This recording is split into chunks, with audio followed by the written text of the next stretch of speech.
After the tilling that we did last week, we went to Tractor Supply, got some stakes and fence, and then we went to a local nursery and got some vegetables. It's kind of late in the season for South Carolina, so our vegetable selection was limited, but we got what we can. This is going to be our experimental garden, which is about 15 by 23. And what we have is we got 4-foot high fence at Tractor Supply. We cut some of it off because we want to do some vertical gardening with cucumbers and squash and beans if we can find it. So today Andre is going to be doing planting and I get to be sledgehammering a whole bunch of posts into the ground. So yay me. So what we have back here, we went and bought some 5-gallon buckets. So we filled those with water, and come to find out these buckets are not watertight because one of them fell over on transit, so we lost about 4 out of the 5 gallons out of that bucket. So unless you have a gamma lid or something, I don't think they're watertight. So I'll check back in later to see how our progress is. We're also supposed to have a tree person come today to look at some of the trees, especially the ones that you can see now, so we can see what we can do to get rid of the wisteria that's growing up them and to clean them up a little bit and to see what the condition of them are. Because as many trees as possible that are in good condition, we want to save. We don't want to really cut down anything unless it's diseased or dead. Alright, it's about an hour and a half in, and we have all the stakes in the ground, including our vertical stakes. We have our vertical growing areas up. So this is the theory at least. We have a 4-foot high segment of fence that we have angled, and we're going to creepy crawly the vine plants to go up this. I've seen some of these where they're like 10 feet tall and they arch over and they literally make like a canopy type situation. So we're going to try this, see how well this works. This right here is a cucumber, and it was in pretty bad shape, so much so that the person at the nursery just gave it to us for free because he doesn't know if it's gonna live or not. So we were gonna take it anyway, so if he didn't charge us for it, then that's fine. These are squash here. They're 2 different types of summer type squash. So come to find out, there's 100 different types of squash. Who knew? You have the summer and the winter varieties. We were not able to get zucchini. I wish I would have got zucchini, but maybe we can get those somewhere else. Then here are our pepper plants. These are all bell type peppers. 2 of them are California, and that's the 2 right here. And then 2 of them are another kind, which supposedly these grow best in our area. So we will find out in short order. And then here are 2 herbs that Andrea wanted to get. She wanted to get rosemary, which is right there, and she got lavender, which is right there. So when we had our house, she had tried several times to grow rosemary and it never really worked out. So the person at the nursery said that we need to mound it up. So we mounded both of those up. Hopefully it'll work out better. The tree person just came, so now we're going to see what he says. All right, we are finished for today. We have the fence up. We got exactly what we wanted, which was we have the 4-foot high fence all the way around.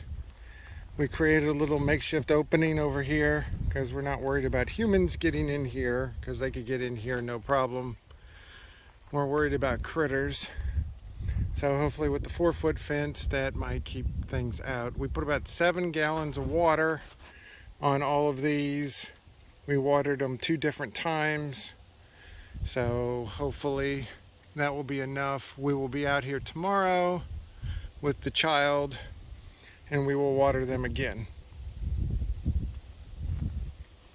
The tree guy came out today, and let me pan over.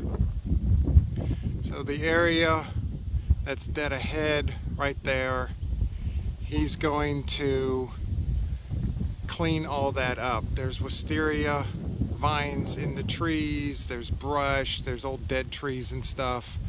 So he's going to clean all that up, and then when he cleans it up, we're going to stick it over here in the area, in the no man's land between where the septic tank and the pool is going to go, or the pond is going to go, so we can turn around and have a burn pile. So when we can actually burn, we can burn out here. It's been an extremely dry spring. Normally we get like 7 or 8 inches of rain in the spring, and we're lucky to get like 1 or 2 right now. So this is very unusual for us.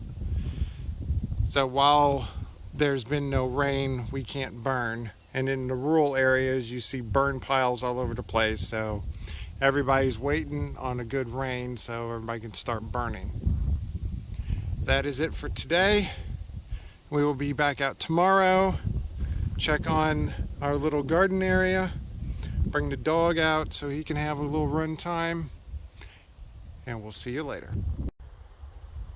I wanted to show a little closer of all the brush and everything that we want the tree guy to remove.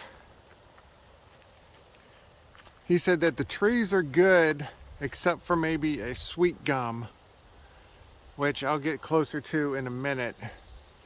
But if you can see dead ahead, in between where 2 big trees are, there's a dead tree.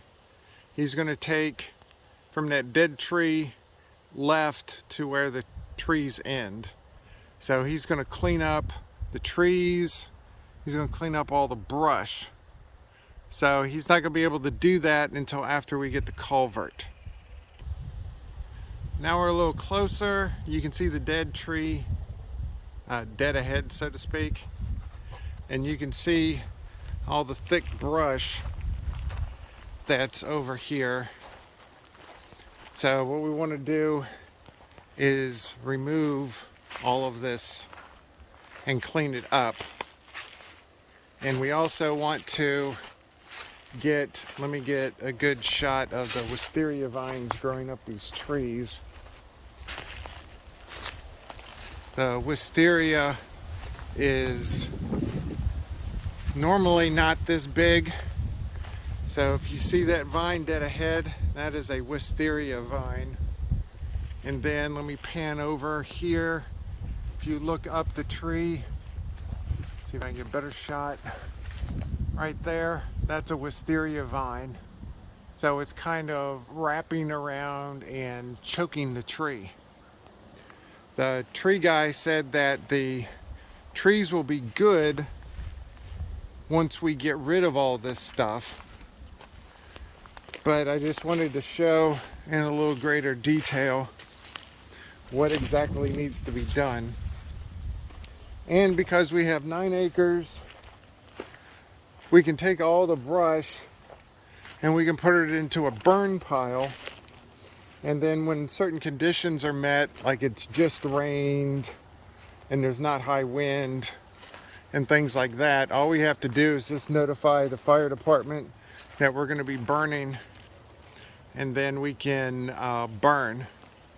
So what we were going to do is put it in the middle of the field somewhere, and we can burn. So here is the look at the top of the trees, and you can see how tall these things are. You know, these trees are probably like 70, 80 feet tall. And they've been here through multiple different hurricanes. So once they get cleaned up, this is outside the area that he's going to be trimming this time. But yeah, the goal is to get all this stuff trimmed up. And we're going to get rid of many of these magnolia trees as possible. We're going to keep a few of them because there's some really, really tall ones on the east side of the property over here in this area by where my truck is. I think I saw a magnolia over there that's probably like 60, 70 feet tall. So we're going to keep that one. We'll keep a couple others, but we're going to get rid of the rest of them because they are invasive and they will take over. And Andrea said that when the flowers bloom, they stink really, really bad.